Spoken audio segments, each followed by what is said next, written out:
Hi friends, welcome to Perfect Study channel. Friends, we are very happy to announce we are starting a new series exclusively for CAT students. So we will be providing video solutions for all the previous year questions of CAT exam right from 1990 till 2008 because question papers are available till 2008. So we will be taking up questions topic wise, quant, English, reasoning. So in quant we are beginning with percentage and we are starting from this CAT 1990 questions, and there will be separate video for separate year. So the year will be mentioned in the year and the topic both will be mentioned in the title as well as in the description, and every topic will have its own playlist. So you can go to the topic playlist and check out whichever year's video solutions you want. So we have just begun this and I hope you will appreciate this effort of ours. If you are new to this channel, my request is kindly subscribe to the channel and please click on that bell icon so that you get the notifications of all the upcoming videos.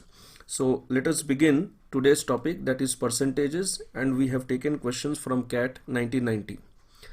So question number 1. In a stockpile of products produced by three machines M1, M2 and M3, 40% and 30% were manufactured by M1 and M2 respectively.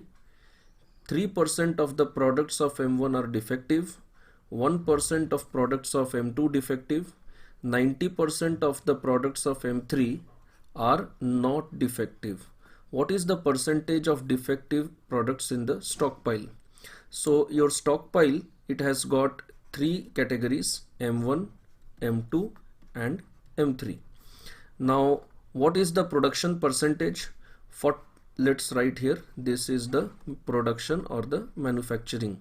So 40% is coming from M1 and 30% is coming from M2, which logically means that 40 plus 30 is 70. So out of 100, if we remove 70, the remaining 30% has to come from M3. Now out of this production, what is the defect percentage? So in M1, 3% of the products are defective. Now 3% are not of the total 100%, but 3% of M1's own manufacturing. So what will be 3% of 40? So friends, this is very easy to calculate. We know that out of 40, 1% will be 0.4. So 3% will be how much? 1.2. So 1.2% is the defect in M1. Then in M2 we have 1% of products defective. So what is 1% of 30? That will be 0.3. Then in M3 95% are not defective, which obviously means that 5% has to be defective. So what will be 5% of 30? So 10% is 3. So 5% will be 1.5%. So what is the total defect percentage? Total defect percentage will be 1.2% plus 0.3% plus 1.5%, that will be 3%. This is 3% of total manufacturing. 3% is the defect. So option number 1. You can also solve this question using 100. Let's say like if total production is 100, so out of that 40 is M1, 30 is M2, 30 is M3. But essentially it means the same, because when we are calculating in terms of percentage, our base is 100 only.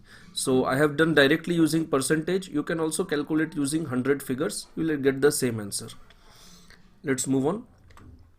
Now there are three questions, 2 to 4, which are all based on this same direction. So I have already marked it here, 2 to 4 based on this same direction. That is why I have kept the question here in a different color. The black color part, it is the general direction for these three questions. A dealer deals only in color TVs and VCRs. He wants to spend up to rupees 12 lakhs to buy 100 pieces. He can purchase a color TV at rupees 10,000 and a VCR at rupees 15,000. He can sell a color TV at rupees 12,000 and a VCR at 17,500. His objective is to maximize profits. Assume that he can sell all the items that he stocks. So this much is the data. Now the first question, For the maximum profit, the number of color TVs and VCRs that he should respectively stock are. Friends, this type of question, it is an optimization question, and actually when you get into your MBA program, you will have a subject called operations research, where you will be handling much more complicated optimization questions than this. So these are called maximization and minimization cases. So here we have profit maximization. So let us see how to solve this one. So there are two products here, color TVs and VCRs. Now let us say number of TVs will be X and number of VCRs will be Y. So what I have to do here is I have to first calculate what is the profit from a TV. Now TV profit, one TV, it gives me how much profit? I sell a color TV at 12,000 and I am buying a color TV at 10,000. So one TV is giving me profit of 2,000. Similarly, one VCR, it gives me a profit of VCR is bought at 15,000 and VCR is sold at 17,500. So the profit is 2,500. That's the profit from one VCR. Now I have to maximize my profits. So I am writing here my maximization function. I have to maximize. What I have to maximize? My profit. Now what is my profit? I have X TVs and each TV gives me a profit of 2,000. So I have to maximize this 2,000X plus one VCR gives a profit of 2,500 and there are Y VCRs. So I have 2,500 Y. This is what I have to maximize. But it is subject to some conditions. Now let's see what are the conditions. First condition is there are 100 pieces, which means X plus Y. The total production of TV and VCR has to be less than or equal to 100. Please note that there is no condition that it has to be exactly 100, but it cannot exceed 100. It can be equal or it can be less. So this is the first condition. Second is we can spend only up to rupees 12 lakhs. So our cost for color TV is 10,000, which means 10,000X plus VCR 15,000 Y. This total investment or total cost has to be less than or equal to 12 lakh. So first I will just simplify this inequation. So we can straight away remove these three zeros which are all coming at the end. And from here also we can take 5 common. Let me just write it neatly here. 10x plus 15y will be less than equal to 1200. Take 5 common. You will get 2x plus 3y is less than equal to 240. So finally this becomes our second inequation, 2x plus 3y less than equal to 240. Let me mark here. This is number 1 and this is number 2. First inequation, second inequation. Now let's do something for these inequations. I'll take this first inequation and I will multiply it by 2. So it will become 2x plus 2y is less than equal to 200. If we subtract it, we will get y which is less than equal to 40. That means the maximum production of VCR should be 40. Now if y is less than or equal to 40, it means that x should be less than or equal to 60, because total production has to be 100. It is given here. The total production we can invest in is 100 pieces. Sorry, we are just buying, we are not producing. So total purchase is 100 pieces. So if y maximum goes to 40, x maximum can go only to 60. Now here the question is, what is the number of color TVs and VCRs he should respectively stock? So his color TVs should be 60 and his VCR number should be 40. At this level, our profit will be maximum. So this is the answer. Let's see the next question. If the dealer would have managed to get an additional space to stock 20 more items, then for maximizing profit, the ratio of number of VCRs and number of TVs that he should stock is. So in this question, what one change that we are getting is our profit maximization, as in the previous question, that will remain same only. That is, we have to maximize 2000x plus 2500y. So that remains same. Now the first constraint, x plus y, it will become less than or equal to 120 instead of 100, because we have additional space for 20 more items. Friends, this is a conditional question, so this data is relevant only for this particular one. The second inequality will be 2x plus 3y less than or equal to 240. 2x plus 3y less than or equal to 240. So I will take this first one, multiply it by 2 and subtract it. So that will become 2x plus 2y less than or equal to 240. You will see y becomes less than or equal to 0. That means if I have space for 120, I should not stock VCR. I should only sell TVs. That means the ratio of the number of VCRs and TVs that he should stock, what should be the VCR number? 0. Don't sell VCR. Next question. The maximum profit in rupees lakh the dealer can earn from his original stock. So now we will not consider the previous question's 20 additional space. It was a conditional one. If he can sell a color TV at 12,200 and a VCR at 18,300. All right. So let's start this.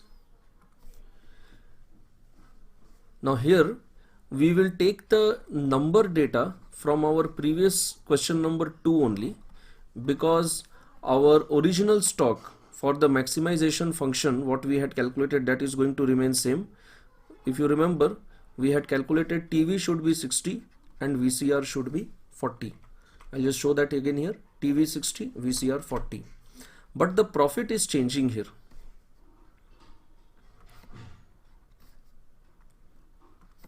So TV 60 units multiplied by, what is the profit per unit? We are selling a TV here not for 12,000. In this question it is given if he can sell the TV at 12,200 minus cost of TV, that is 10,000. VCR is sold at 18,300 minus the cost of VCR is 15,000. So this is equal to 60 multiplied by 2,200. 1,32,000, and VCR total will be 40 multiplied by 3,300. The total profit comes to 2,64,000, which is equal to 2.64 lakh. So that is option number A. So these were the three questions which were kind of an optimization question. So let's move ahead to the next one. If equal numbers of people are born on each day, find the approximate percentage of the people whose birthday will fall on 29th February. If we are to consider people born in 20th century and assuming no deaths. Right. So here we have considered 20th century. Now I hope you know that because 20th century, it ends in 2000 and it is divisible by 400, it is a leap century. Friends, leap century is that century that must be divisible by 400, which means in the 20th century there will be 25 leap years. If the century is not a leap century, it will have only 24 leap years, but here there will be 25 leap years and 75 ordinary years. Okay, so which means all the 100 years of this century, they can be divided into 25 sets of 4 years each. Each set will have 3 ordinary years and 1 leap year. And please note that if the century is not a leap century, we cannot divide it like this in in the set form. I mean, we can do, but things will be more complicated. So here we have 100 years, 25 sets of 4 years each. Why I'm writing this? Because we are going to work only on one set, because each of the 25 set is actually equal. So in terms of percentage calculation, it will not make any difference. Now in this one set where we have let's say 3 ordinary years, I'm just writing it as, let's say, ORD, and we have 1 leap year. So in these 3 ordinary years and 1 leap year, we have to find out how many people total will be born. Now it is mentioned here, equal number of people are born on each day. So let us say X are born each day. Alright, so in these 3 ordinary years, how many will be born? Each year will have 365 days, and on each of those days X people are born, which means we are getting here total 1095X, and in this 1 leap year we will have 366 days and X people in each day, so that gives me 366X. Now if we add this, we get a total 1461X. Okay, now what we have to find out, how many people are there whose birthday will fall on 29th February. Now in this set of 4 years, how many times 29th February will appear? It will appear only one time, that is also in this 1 leap year. So on that one time, how many, on that one day of 29th February, how many will be born? Only X will be born. So finally what we have to calculate is X divided by 1461X multiplied by 100. X will get cancelled out. If you do this calculation, you will get 0.0684. That will be your answer. So option will be none of these. Let us move on. Okay, now the final question. Gopal went to a fruit market with certain amount of money. With this money he can buy either 50 oranges or 40 mangoes. Now it's just mentioned a certain amount of money, we don't know how much. With this money he can buy either 50 oranges or 40 mangoes. Remember, it is an either or case. He retains 10% of the money for taxi fare. If he buys 20 mangoes, the number of oranges he can buy is what? Now here we have, let us say, I'm just assuming total, let's say 200. Now why 200 rupees? Because LCM of 50 and 40 is 200. So I'm taking 200. Of course you can work with 100, 200, 400, 300, anything, but just for ease of calculation I have taken this LCM, that is 200. Out of this 200 he can buy 40 mangoes. Now if he buys 40 mangoes, I'm writing here 40M, if he buys 40 mangoes, so it is obvious that one mango cost is 5 rupees. He retains 10% of the money for taxi fare and he buys 20 mangoes. Out of 40 mangoes, he is buying 20 mangoes. He buys only 20, he does not buy 40, which means in 200 rupees, if he can buy 40 mangoes, 20 mangoes will cost him how much? 100 rupees. And what will remain? 100 rupees will remain with him, but he has also kept 10% of the money for taxi fare. What is 10% of 200? That is 20. So finally what remains with him is 80 rupees. 80 rupees. With this 80 rupees, how many oranges can he buy? Now let's come to this part. In 200 rupees, how many oranges can he buy? 50 oranges.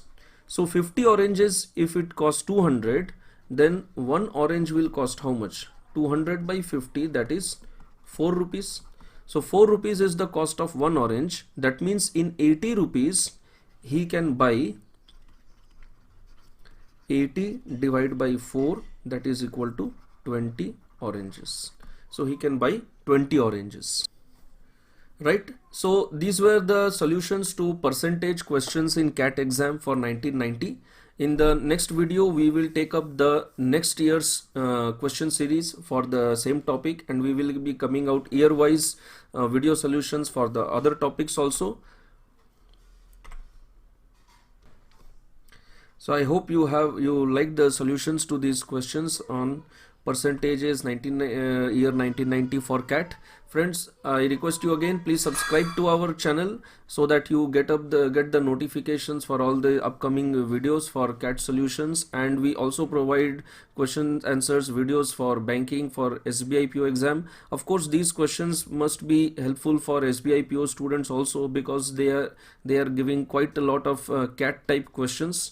If you like the video, please click on the like icon in the YouTube video space, and please share your feedback by giving your comment in the comment box, and don't forget to share it with your friends so that they also get the full benefit.